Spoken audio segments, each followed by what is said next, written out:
everybody here. My name is Bart Loeser. I have played just about every leadership role in the district, just south of the top three, the holy trio of Toastmasters district. I have learned probably from every type of role as well. And I'd have to say, to be all honest with you guys, where I've learned most from is from my failures. Failure is not a bad thing. It's actually a great thing as long as you learn from it. And leaders should be willing to step into the fray, step into their discomfort, to take an initiative and do something, even if they're not absolutely sure what they're doing. You learn so much by stepping in and doing as a leader. And these are the skills that I believe are best going to help you master the ability to get the results on not only how to lead, but how to get those people to follow. There is no such thing as a leader who does not have people behind them. If you don't have people behind you when you're leading, you're just out taking a walk. You're not leading. So I want to help you with how to be a great leader by focusing on the simple human relation skills to help us be the best we can be. One of the areas that I've gotten my best learning abilities are from certain books from specific leaders, like John Maxwell, Stephen Covey, and Kouzes and Posner, who are a set of researchers who did research once on what are the most important traits that all the great leaders seem to practice as a discipline. And they brought them down to, they had about 125 traits, and they did their research, and they were able to take it down to about 25 basic traits that everyone seemed to be doing, but there really were 5 that the great leaders were following. So I'm going to go through these 5 traits, and I want you to think about, on a scale of 1 to 10, where do you fall in your ability to do this well? And if it's anything less than a 9, you really should think about and create a plan on how to work with this. Their book, The Leadership Challenge, actually walks through how to build these skills, but I'm going to teach you just a few things from what they taught me. First, a great leader inspires others with a vision that they share. So they have a vision in their mind of where they want to go, where they want to end up. So it's not just about the journey, it's about the destination. You've got to have a vision for that destination. Where do I want to be at this time? And how am I going to get there? These are your goals and your objectives, the what you're going to do and how you're going to do it. And not only as a leader do you want your team to follow you, but your job is to inspire them with passion, enthusiasm, get them to see this vision, why it drives you and why you think it should drive them. If you can inspire your followers with your vision, it makes the following easy. They're going to be behind you almost no matter what if you make them feel what you feel. So it's all about emotional intelligence as well. Secondly, another skill is to model the way. This is about integrity, doing what you say you're going to do. You've probably known some leaders before who have said things such as, do as I say, not as I do. You might have meetings that started because they say you need to be at the meetings 5 minutes early. Everybody's there 5 minutes early except the person who's supposed to be leading the meeting. Where are they? Well, they can walk in late, can't they? Because they're the ones leading the meeting. No, their job is to model the way, to demonstrate that they keep their word, and if they're going to hold you accountable, who has to be the most accountable of all in making sure that they are within their integrity, that their word is their bond. Model the way. If you expect other people to do it, you've got to be the best model for doing it. So sharpening your integrity is key to being a great leader. Also, don't get stuck in doing things just because that's the way we've always done them. Be willing to challenge the process. Life is about one thing and one thing only, and that is change. Now, I want to ask you guys, what do you think is the one thing that people tend to hate the most? Change. Can you see the problem with that? Our job is to embrace change, and you can imagine with technology in these last centuries has just sped up more and more. change comes faster and faster, and there's more new ways to do things even better. So whatever processes you were using, always try to find ways to innovate and challenge the process. And try to get your people who are following you on board. Now, you can't get everybody on board. Generally, on average, 20% of your people will see the value of it and just embrace this change as a good thing. 30% of your people will complain about this change and not like it at all and want to fight you on it. And about 50% could go either way.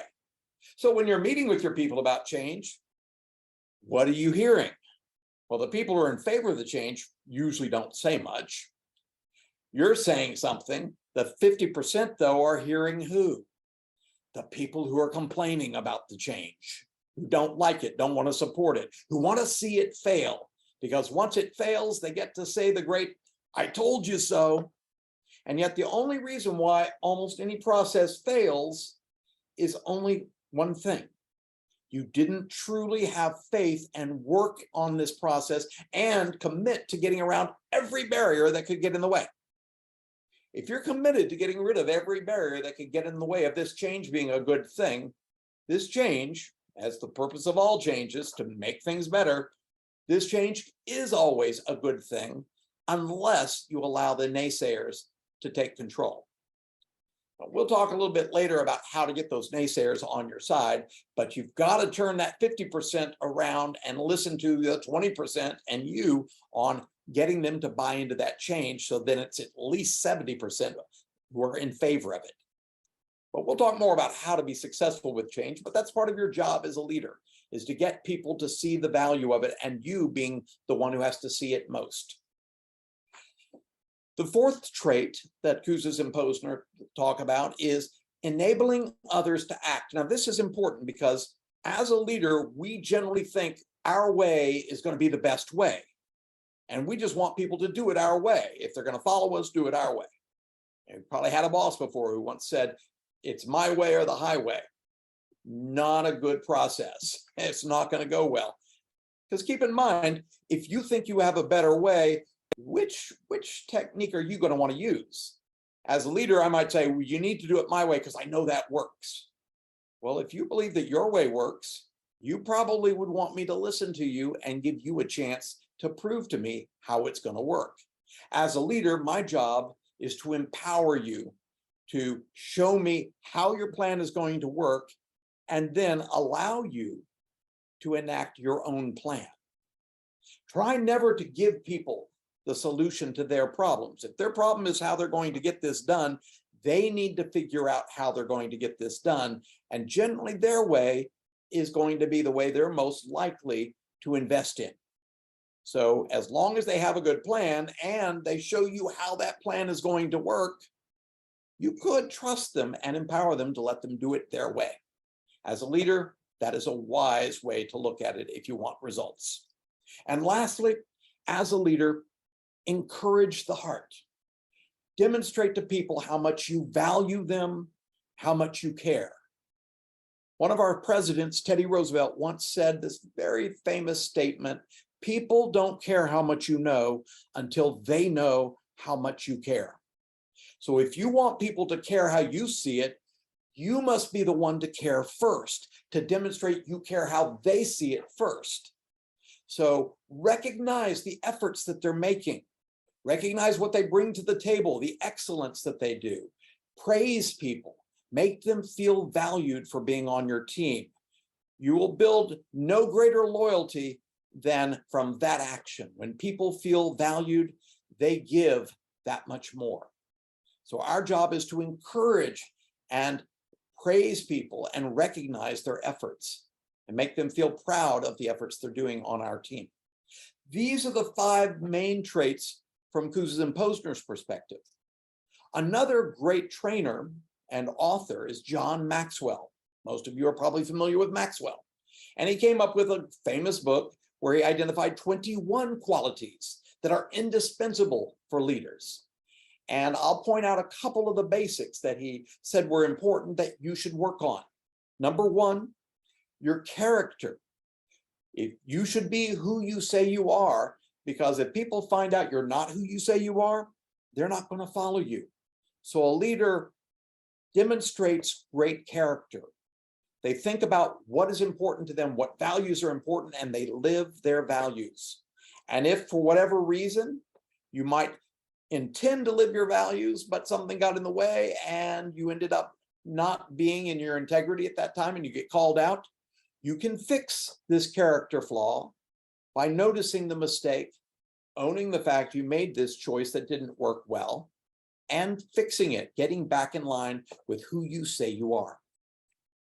Secondly, charisma. Having that energy, using that vocal variety, putting passion and emotion into what you're saying and getting people to hear and feel what you want them to feel, to be excited about where you want them to go. That is charisma. And anyone can learn charisma. It's not easy because some people think, well, but that's not being really me. You know, if I'm an introvert and I don't use a lot of vocal variety, or I'm an engineer and I generally speak in a monotone voice, and that's just how I am, that's just my natural voice. I never smile or put much energy out, but I do teach people, but it's not very engaging. So softening your voice, pushing more air across your vocal cords. I call this the library voice, where you soften your voice, but you put energy into something. You say, I want you guys to think about going here because it's important. That charisma encourages people to follow because of that great energy and emotion you're putting out. And anyone can learn that. And it's not being fake. Yes, it is acting, but it's a way of presenting how you see things and what you're going for in a way that makes people want to follow. People will follow charismatic leaders. Another thing, commitment is so important. Being committed to where you're going, because there will always be barriers that will show up in your path to you achieving the goals that you think would be great to have. Barriers will always get in the way. Your job is to stay committed and find ways around those barriers. And if you can find a way around every single barrier to the goals you have, you are guaranteed to succeed with those goals. But you have to be truly committed.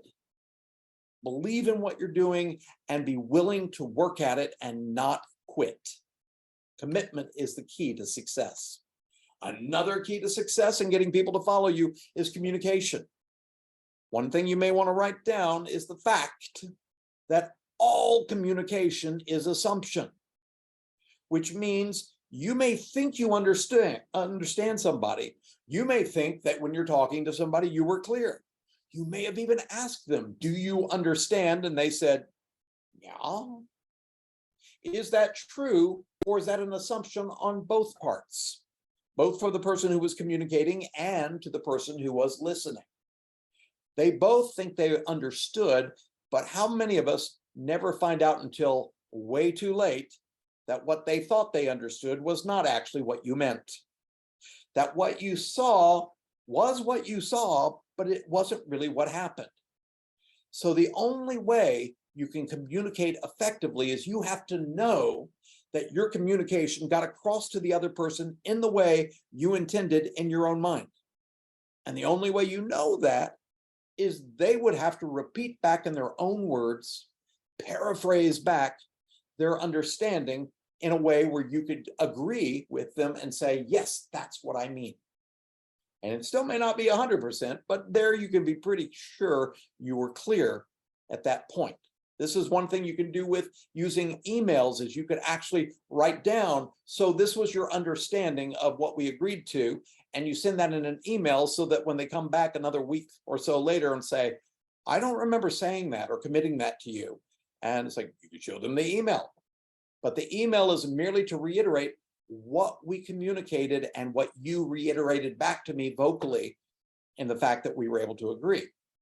Now, that means that you, as a communicator, have got to be in the habit of always repeating back your understanding when it's important, that you let them know your understanding, that you got it.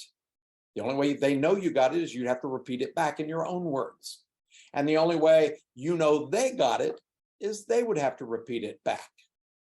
But there's one problem with that. If I were to, let's say Wafa's on the call and I were to ask Wafa a favor and say, I'd like to delegate this to you. She takes it on. I appreciate it. And I say, Wafa, thank you for that. So here's what I'm going to want. Here's what I need. And I explain to her the details. Now, is it important that she listen? Of course. Does she think she's listening? Probably. So the only way I know she understood, though, is I would have to get her to repeat it back.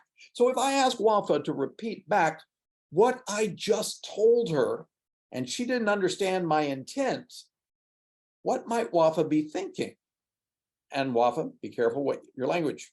But the whole point is people start to get defensive. What do you mean? Why do I need to repeat it back? I understood. You asked me if I understood, and I nodded my head. That means I got it. They don't realize it's assumption. So they want to fight you when you just ask them to do the only thing that you have to do to know that they got it. So here's what here's what I would want to do if I'm going to approach Wafa, which is I want to let her know my intent so she knows why I'm asking this of her. And when should I make my intent clearly? If I want the receiver of my information to understand why they need to know this, you ask at the beginning. Make your intent clear at the beginning. So I'd say, thank you, Wafa. I appreciate you helping me on this project. Before I get into it, could you do me a favor? And at the end, just give me back your understanding in your own words of how you think, what you think we're going for. Would she have a problem with that? No. And then you ask at the end, would you repeat it back in your own way? She would have no problem with it. But if you don't do that, all communication is just assumption. And you know what assumption does. You're almost always wrong when you assume, and you can't blame the other person. Competence is another key trait of great leaders, according to John Maxwell. Learning and mastering the skill. And you're not always going to learn it the first time. But you step into the fray because a leader knows if something needs to get done, and even if they're not completely prepared, they sometimes know I've got to step in there and do it to the best of my ability and possibly fail, but fail forward. I'm going to learn from this experience until I become more and more competent. That's what leaders embrace. And leaders know that if you want people to follow you, you not only have to look confident, but you have to sound confident. You have to sound like you know what you're saying. So you don't want to end sentences going up in pitch, which sounds a little questioning, saying, hey, I was wondering if you could help me with something, which sounds like you have a lot of choice to do it or not do it. But if I were to say it like, I was wondering if you could help me with something, it sounds like I'm really clear about what I'm asking you for. So it demonstrates confidence in how I sound and in how I look, because that's truly what people follow. Even if you're not confident inside, you don't feel confident just yet, always learn how to express confidence in action and in voice. You will eventually develop that confidence inside as well. Another thing that great leaders know is they always have to stay open to learning, which means you must get feedback from other people and remain coachable. You must be willing to listen to their feedback, weigh that feedback out, and critically decide how you're going to change your actions so that you can improve on them based on the feedback you got. But great leaders are also coachable leaders. And you'll also be coaching other people, but you must also be coachable and learn from your lessons.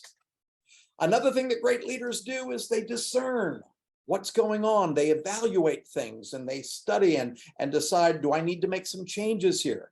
Do I need to improve? Do I need to be aware? Like one thing I always try to discern is, how do I look to you guys when I'm speaking online? And often I tend to forget to smile. Smiling while you're speaking adds energy and it draws people in. And this doesn't come easy. This is not natural. And yet learning how to smile and remind myself to do that while I'm speaking is an important discernment when you're going to lead people, because it looks like you're friendly, approachable, and like you're enjoying yourself.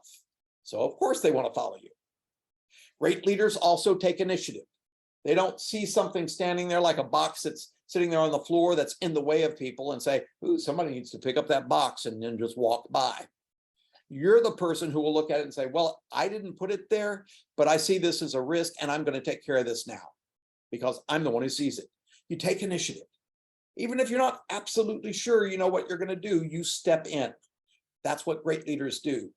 Even if you have to know that I've got to walk across these burning coals to achieve that level of experience and learn what I need to know across the other side of that bridge, but I got to walk across these coals. Sometimes you just have to walk across the coals and trust the process. Great leaders are always positive.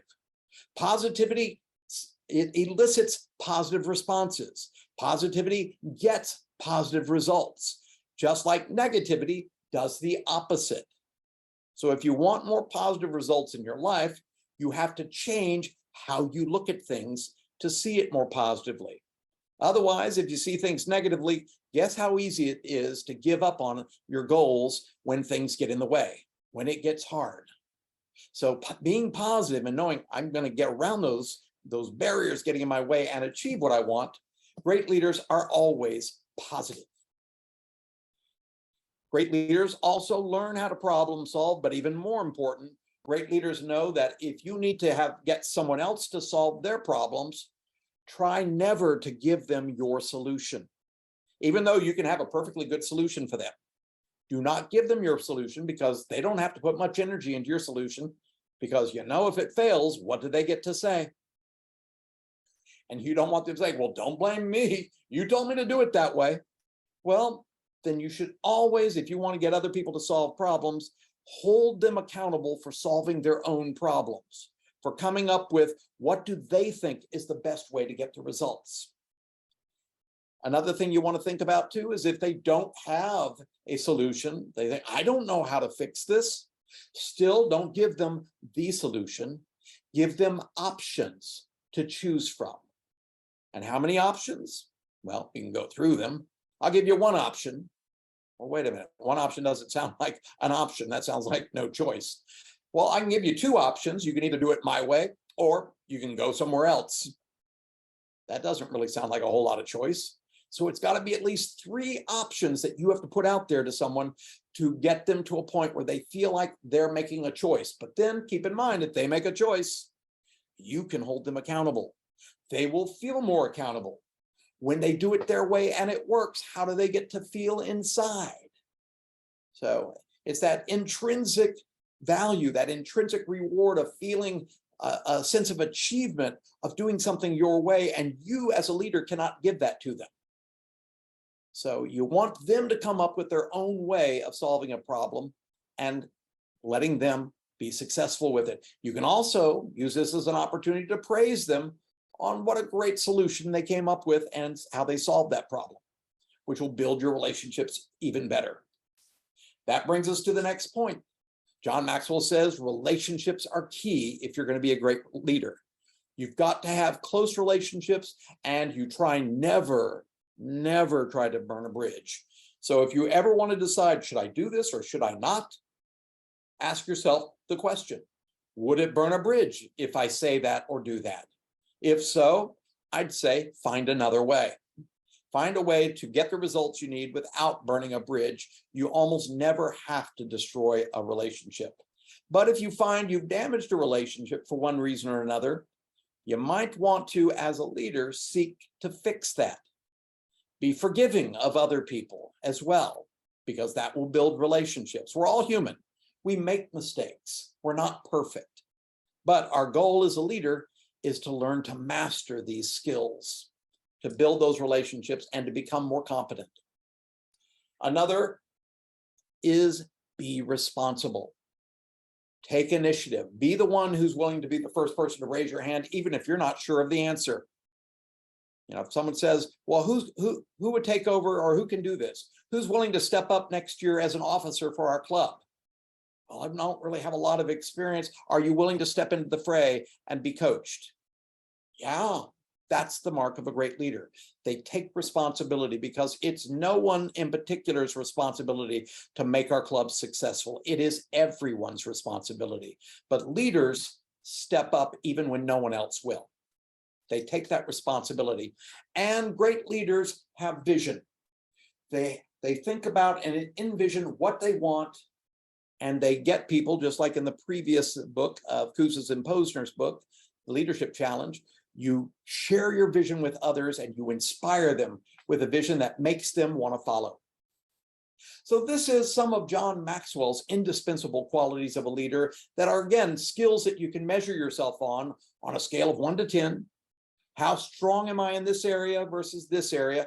And if there are any of these areas that you're not as strong as you would like to be, that's your next project to begin working on. Build these skills. Keep in mind that great leaders take 100% responsibility. They own the situation. When something needs to be done, they're willing to step up and be that person to do it. That's what a great leader does.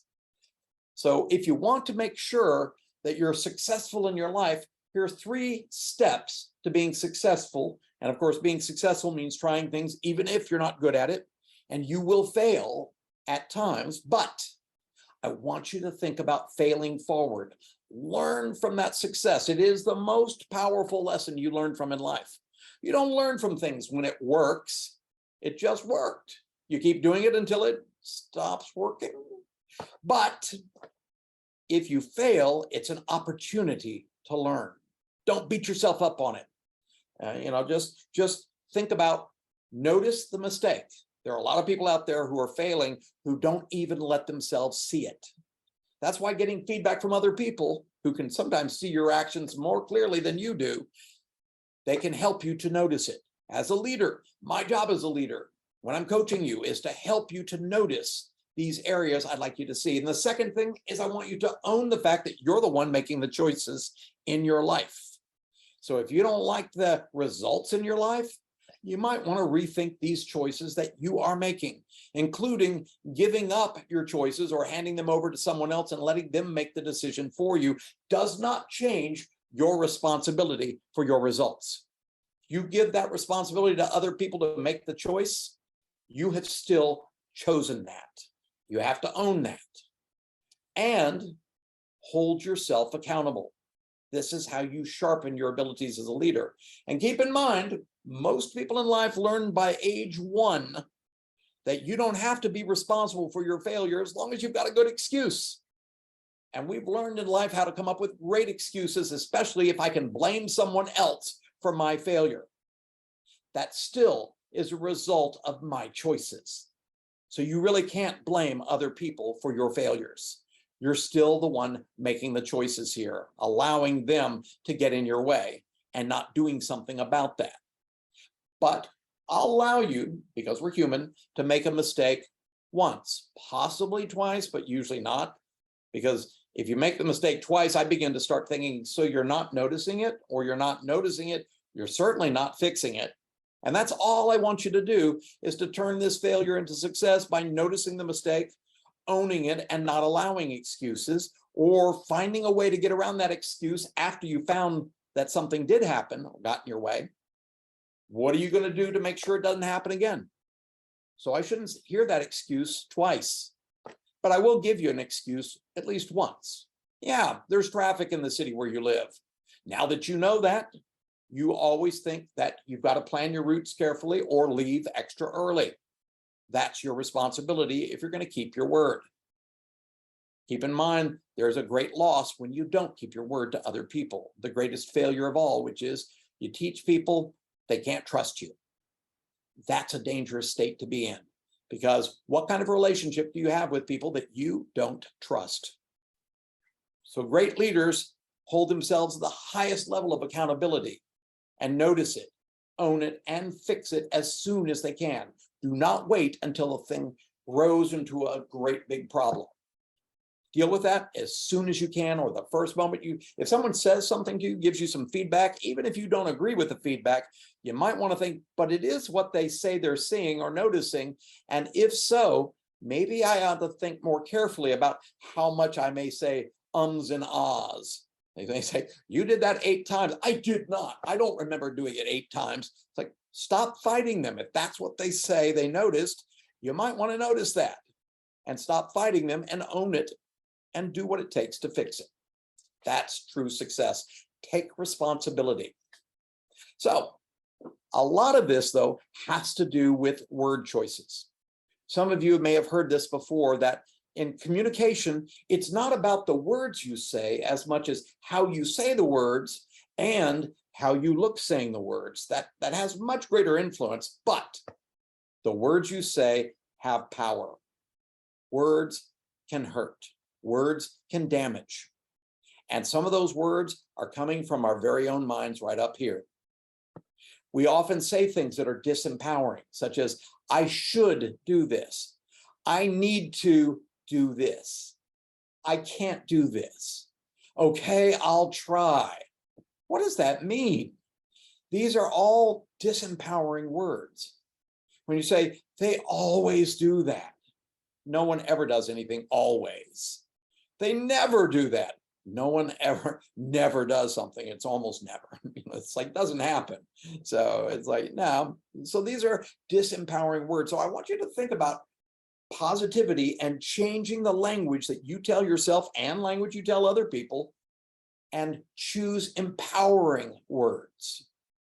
So this is a great exercise to do to see if people can come up with an empowering statement instead of saying something such as, I should, or I shouldn't have done something. Instead, you want to think about saying things like, well, I choose to do this in the future, or I will do this in the future, versus I should do this. I should work harder. I should get up earlier. What does that mean? It's like they always say, don't should on yourself.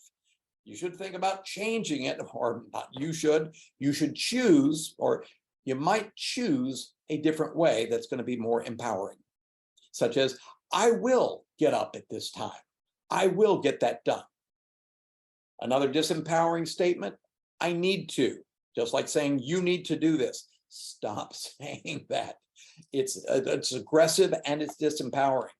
Instead, try saying something like, I'd like you to, or it's important for me. So instead of saying, I need to do this, it's important for me to do this.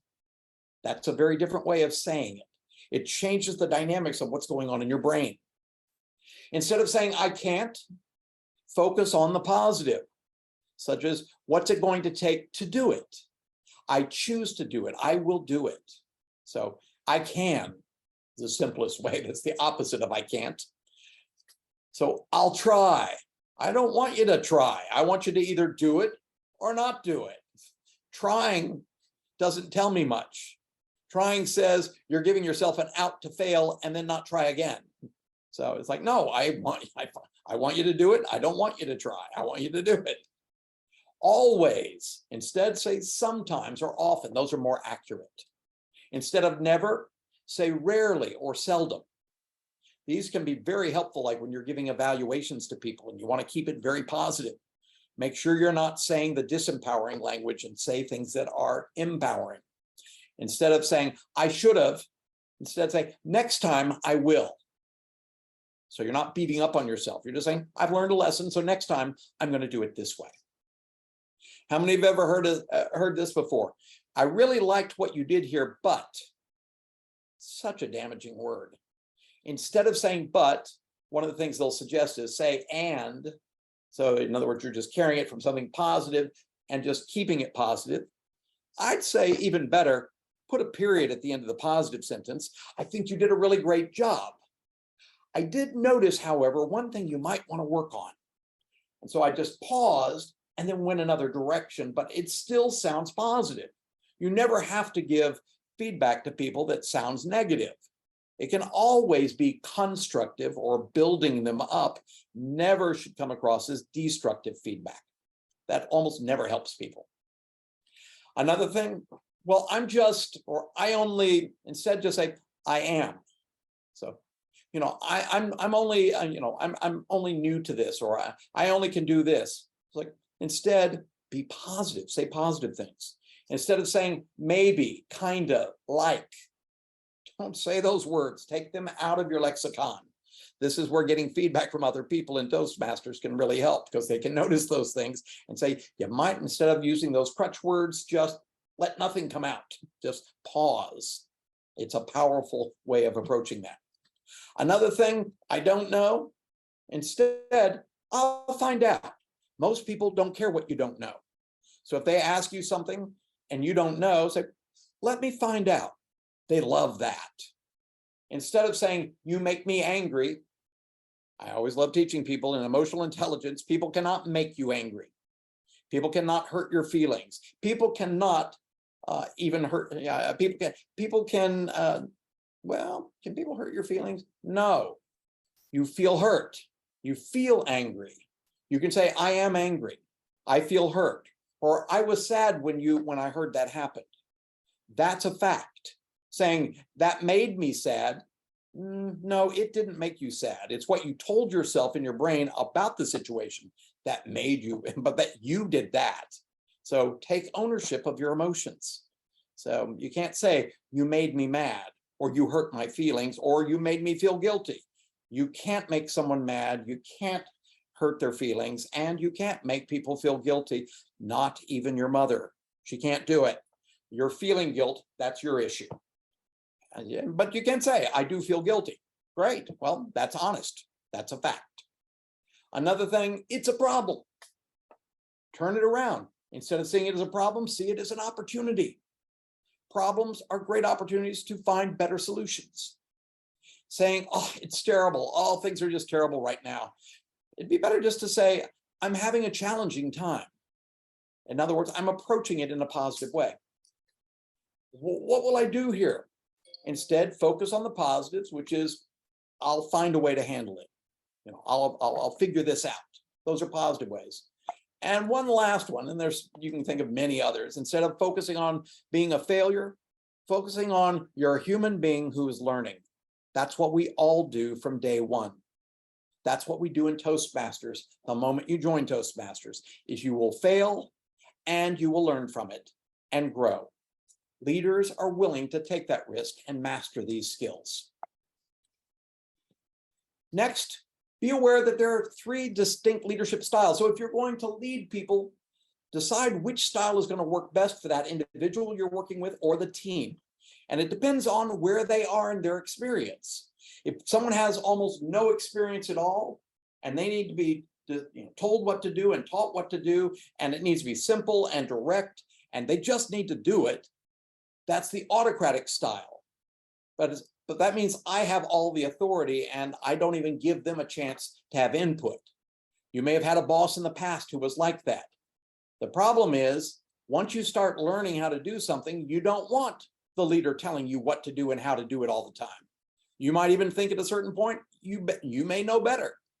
But there's low participation in autocratic, and that can be helpful when you have people who are brand new to a situation.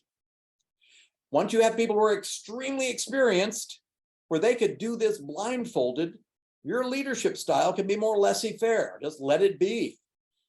Essentially, instead of telling them, do this, you essentially say, well, do as you see fit. You guys know what to do. Make it happen. You know what the results need to be. You know how to do it. Make it happen. And I'd be very hands-off. Unless there's a change that you don't know about, then I might need to step in there, give some direction. And once you get it, step back again and be very hands-off. This is what you do with your highly experienced members. And if someone's in the middle, be more democratic. Get their input, their involvement. Let them have a say in it. And if you can, let them come up with the answer. People love to come up with the answer. So instead of saying, I love that idea, I was thinking the same thing. Instead, I'm going to say, I love that idea. I think we should do that. And you give it to them 100%, you get buy-in. You get energy. You get people who are enthusiastic. So it requires them participating in the process and learning and being very involved and letting them choose or find the answer. It takes a little more time. And of course, if you don't have time, like you're in a crisis, you might have to use the autocratic style while you're in this crisis, but then you might need to let it go. If your team knows what to do and the crisis is over, go back to democratic or laissez-faire if it's a highly experienced team. Just let them do what they know how to do. It's all about delegating effectively and being able to flex your style with different people and different teams. Now, each person is different based on how they came into this world. We have a personality that we came into this world that you probably demonstrated at the age of 6 months, 1 year, before you never knew much. you were a certain type of person. And over time, that may have changed a lot by what life has thrown at you, by your experiences, by your job, by the requirements that you have to handle in your life. All of this change your personality and behavior, but there are 4 basic types. And of course, if you're doing Myers-Briggs, they divide each of these 4 into 4 more personality types or behavioral types. But the 4 basic types, if we use one of the famous models, the DISC personality model, you don't even have to do a test to find out what style you are. I could just ask you, are you a people person or are you a task person? People persons, generally they're extroverted. They get energized by being around people and love to work around people. They hated COVID, just really destroyed them because they couldn't be around people, which they loved. Task people were absolutely thrilled about COVID. They get left alone to get done what needs to be done, and people just get in the way. They tend to be introverts where, people just drain me. Now, that doesn't mean they can't be friendly, open, and energetic. It just means it takes a lot of work for them to do it, and it's very draining. Whereas people persons, extroverts, it comes easy to them. And you may be somewhere along that spectrum. But depending on that one, you're either more task or more people-oriented. That then breaks down to 2 specific types on that side. Then to know which one you are, I'm going to find out, are you a really high energy A type that's very outgoing, who loves change, who embraces things, loves things at a fast pace, gets bored when things go too slow, especially people when they're too slow? And then there's the opposite of that. Are you the B type? You like to take it easy. You want to make sure you get it right. So you want a lot of detail. You want to really search things through to make sure you're making the right decisions. Very concerned about how people may perceive you. So that is that lower side, so that B type, so A type versus B type. And then it brings you down to 4 basic personality styles that based on, are you really outgoing and task-oriented, or are you outgoing and people-oriented? In other words, are you dominant or are you influential? Are you the type of person who likes to tell people what to do? Or are you the type of person who likes lots of input and is open to doing it many different ways? I will suggest the dominant person is not open to doing it most people's ways other than their self. Do it my way or the highway. Now, the ones on the lower half here, the B types, they can either be people persons on this side or task persons on this side. The people persons are the steady type. They just love to get along with people. They love to build relationships. They love one-on-one, really tight relationships. They love people and they want to be liked and they want to fit in. It's so important to them. And they will give you the clothes off their back if you're nice to them. They will do anything. They love people and they love to serve. The 4th type, the compliant type person, is not a people person at all. As a matter of fact, they probably don't have very strong people skills at all. They're all about getting the job done and being left alone. They're about finding the best way to do it, and they don't want to veer from that route because they've now found the best way. They're not going to change it. So learning about your personality type says a lot about the people that you may be in conflict with. That also says a lot about your style and what might be the right type of job or tasks for you. Obviously, the dominant person wants to be left alone and the compliant person wants to be left alone. But one is very direct and fast-paced, and the other is very indirect and wants to take their time and make sure they find the perfect answer. They tend to be perfectionists. The influential person is, they love to be the leader, but they don't necessarily make you see it their way. They persuade you to see it their way. They use those people skills they've got, and they learn to master those people skills. And the steady person, they want to fit in. They want to be nice. They want to be, the only thing they're scared about is speaking up and possibly being wrong. So they don't want to speak up unless they are absolutely sure it's the right answer. Once everybody else has said they want to do it, then they're going to say, oh yeah, I think that's a good idea, but they're not going to initiate it. So each one of these personality types are important on a team, but they all are important in different ways. And learning how to work together and deal with conflicts, conflict resolution, is very important. Learning people to be just who they are and say, well, perhaps they're doing this because it's just their style. So I'm not going to take it personally that they're not being very nice about it. So keep in mind the opposites, the influential people, compliant people, they just don't get each other. The dominant people and the steady people, they also don't get each other very well. So learning how to get along is important, but think about this. How many of you get into relationships with people who are the opposite style of you? Well, it does sort of complete the picture a bit more.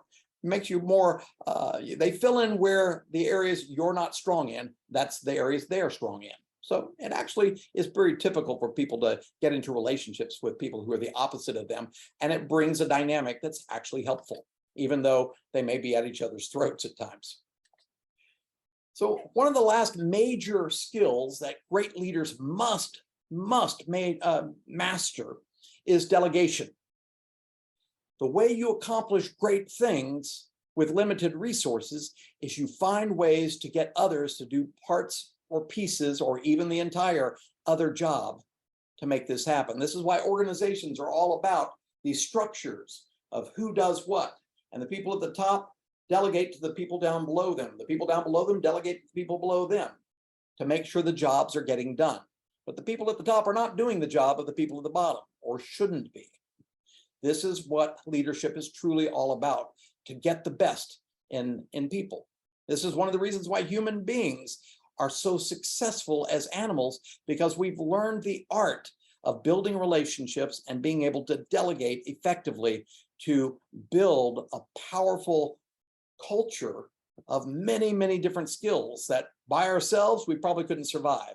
But together, we each do our part of something and we become a stronger whole. So let's look at what it takes to dynamically delegate, to get the results you want. Well, delegation is about entrusting responsibility to another person. That means it's going to take trust to be successful. You've got to be able to trust them. You also have to give constructive, not destructive, feedback to people so that you don't burn a bridge. You want to make sure that the people that you're delegating to is done in a way that's fair and equitable, so some people don't feel they're having to take on too much and other people aren't taking on enough. Delegation is not dumping on other people. It's being very careful about how you're delegating and who you're delegating to. Another thing is, when you're delegating, you want to empower them to come up with their solution that's going to get the results you want. So you want to make sure that they come up with it, not you tell them how they need to do it, unless it's a situation where there is only black and white and there's only one way to do it. But there's not many situations that are exactly like that. So try to empower them to come up with a solution on how they're going to achieve the results that you've delegated to them. I want you to get this result. You figure out how you're going to do it. And if you don't know how to do it, I'm not going to tell you, but I will give you a couple options and see what you think could be the best way that would work for you. Essentially, you want to motivate them to put the best energies into it. So they're going to have to know the key to motivation is the answer to that one question, which is the WIIFM, the what's in it for me. The WIIFM has to be clear, so they have to get what's in it for them and be able to motivate them as you pass that baton to get them to do a great job. You want to make sure you're not micromanaging, and the temptation is to micromanage people when you want great results because of the fear that we can't trust. So we have to check in with them all the time, sometimes too much.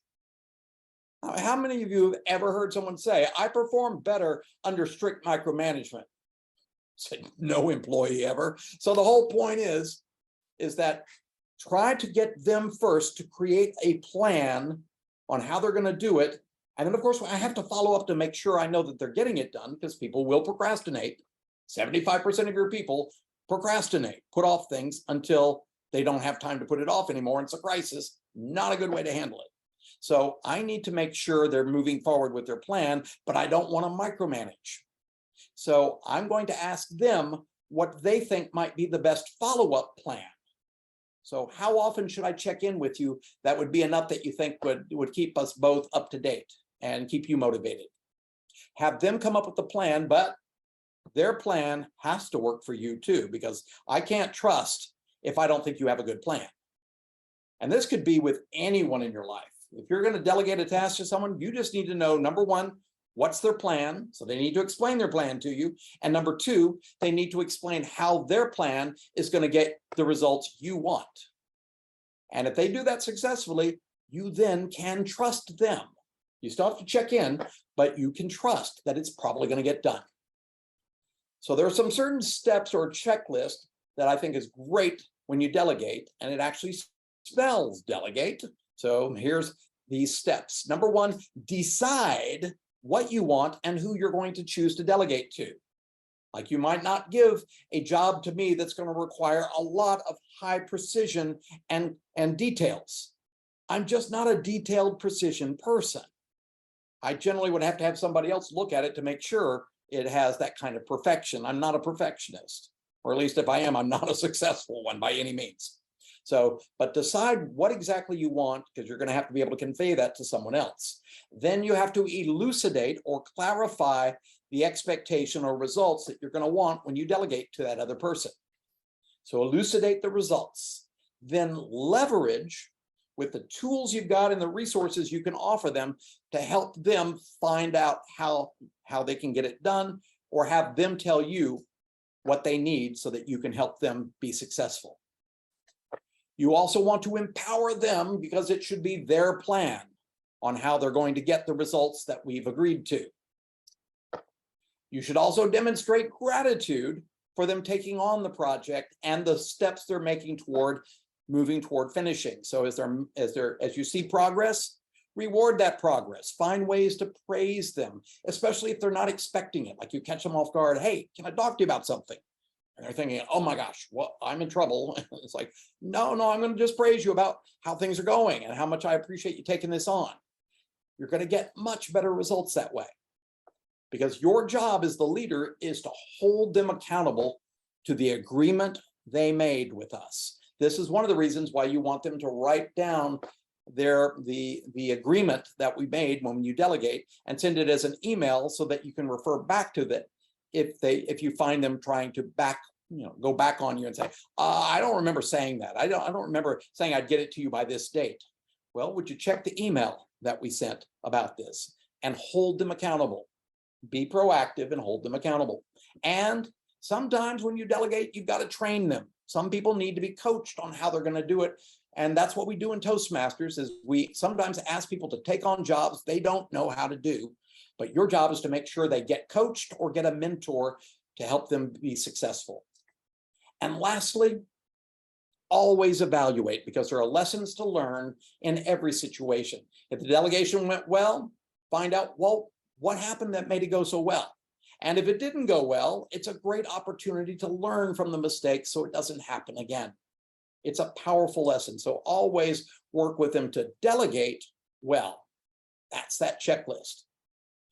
Also, when you set goals for them or for yourself, make sure that they're accessible goals and goals that will be successful. And that means they have to be SMART goals, S-M-A-R-T. That stands for, they've got to be highly specific. So you may have a goal of, you want to be in better health next year. Well, what does that mean exactly? That's not specific. You got to have a way to measure it. How many pounds do you want to lose by, let's say, September? Another thing, it has to be actionable. You have to have specific actions that are going to lead to achieving these goals, and they have to be realistic. If you set them too high, you're not going to achieve them. So set them high enough to push yourself, but also high enough so that you actually have to stretch a bit. So, and you can also succeed though, and reward yourself as you're moving forward.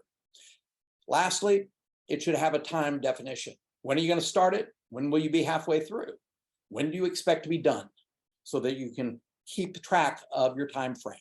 So any goal can be created as a SMART goal, but make sure it has these 5 factors taken into account when you're either setting a goal for yourself, or you've set as a leader a goal for other people. So lastly, one of my favorite quotes came from one of my favorite former Supreme Court justices, Sandra Day O'Connor, who said, "The really expert riders of horses let the horse know immediately who is in control, but then guide the horse with loose reins and seldom use the spurs." That says a lot of what we covered here for today. I hope you guys have enjoyed that.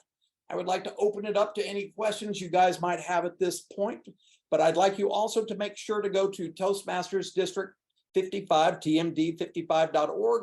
For more continuing education classes, I am your continuing education program director, and I love to hear from you if there are other classes you'd like to see offered for our Toastmasters family. So if I could find out what questions you guys might have at this point, you might unmute yourself. I know we're right at 9 o'clock, so I'm just going to check to see if there are any questions. And I have recorded this, so I will make that available to people.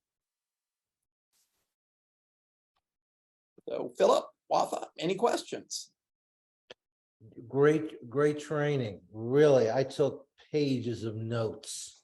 Well, I wanted to fill it with a lot of information because this is going to be recorded, so you can always go back and watch the recording and, you know, go back over something or write something down. So I just wanted to get as much as I could into an hour of what I teach about great leadership. So thank you. Anyone else? Bart, thank you so much. I enjoyed the presentation. I'm in New Mexico and I left my eyeglasses at the restaurant, so I had to go down to the lobby and get them.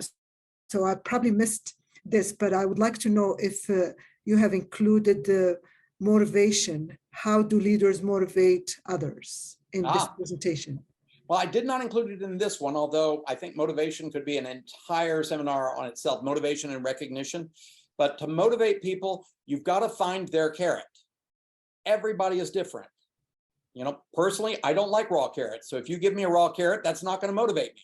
But you got to find out what motivates each individual. And sometimes you'll ask them and they'll say those magic words, I don't know. And it's like, that's not helpful. Yeah. But you can give people a list. I have a wonderful resource, which I love resources. This is a man, Bob Nelson. He came out with a book called 1001 Ways to Reward People, but then he updated it to 1501 Ways. These are just lists of what he has found from other companies and company and employee programs, what they do that works to motivate people. And it's just a list. You can give them let's say you give them a chapter of, here's 101 things that people love that don't cost me anything. Why don't you look at that list and tell me which of these you would love? It's the perfect approach on how you can find a motivation that also fits your budget. So you've got to, find out what works, and lots of different things work. Toastmasters has lots of, I'd say, products, that they brand that people love: pens, pencils, notebooks, all sorts of different things that they have that people say, I would work for, if you're going to give me that, if I do this project, I would do that. People love that, especially if they can choose. I give them a list of things that have somewhat equal value and say, well, which of these would you like most? And let them choose. They're going to pick the one that they value the most. So, and you all don't always know what they value the most, and you have to ask, and sometimes they won't tell you. So you have to sometimes guess, and I wouldn't say that's the best way to do it. But recognizing people, and the number one thing that works the most is this: praise people on something specific when they least expect it. So you see something that people did well, that a sign of excellence. You said, wow, I love they did this and I'd like to see more of it. So you just give them a little bit of time. And of course, when they do it, you say thank you, but of course they're going to expect it, so it doesn't have much power. You'd say, thank you, I appreciate that, Wafa, for helping me there. And then next day I call you up and I say, hey, Wafa, do you have a second? I wanted to talk about something.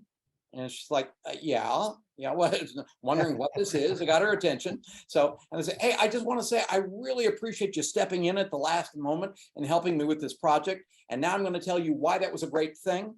I'm going to encourage more of it in the future, and let me know if I can do anything to encourage that more in the future. And I just want to say how much I appreciate it. You take care. Have a great evening. I got to run. Bye.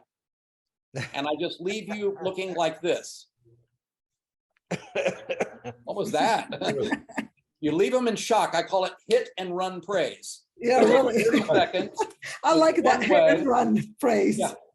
You hit them with praise and then you run away. So, and you can do that on the phone with someone, or you can do it in person, but you just catch them. Hey, I know you're busy. I just wanted to take a few seconds and just let you know, I really appreciate the fact that you did this particular thing. Like I'll do that with Desmond, who just stepped in at the last minute to be on the last panel. And so I say, hey, I know you do this so much for everybody, but I just want to let you know how much I truly appreciate your willingness and flexibility to just step in there and share your expertise. Not many people do that. And I always know I can count on you no matter what. And I just want to let you know how much I value that. So thanks. And then you leave. And suddenly he just feels all warm and gushy inside. And how long will he remember that, Wafa? Forever. Yes, it has an impact they remember forever. They cannot say you don't appreciate me. Right. So hit and run praise is my #1 tool I use. And I did steal that from Bob Nelson. He calls it 1 minute praise. I said, it doesn't have to, you can do it in 30 seconds. So if someone says, I don't have time to praise everyone on my team. Oh, you got 20 people on your team. That's 10 minutes out of your week. You can't find 10 minutes. So Bart, you were asking if there are topics that might be of interest. What I'm hearing from many districts is the disengagement of members. They are really having a challenge finding helpers or volunteers. So creative engagement, yeah. Right. So a topic of this sort would be very You'll remind me with a text because I probably will Sure. forget. I'm running into another meeting just now, so That's all right. I'm not going to be able to write it down, but I love it. I'll see So if I did can you do say it for early December. creative what?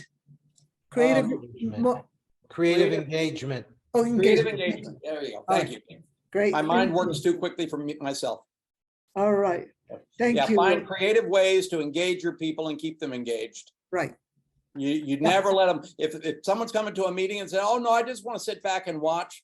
Let me give you a simple role you could do that's not going to take much work. And that's what I do. So, Yeah. but yeah, I can give you hundreds of ideas, but yeah, Great. it's a fun brainstorming way coming up, and I'll plan it for December.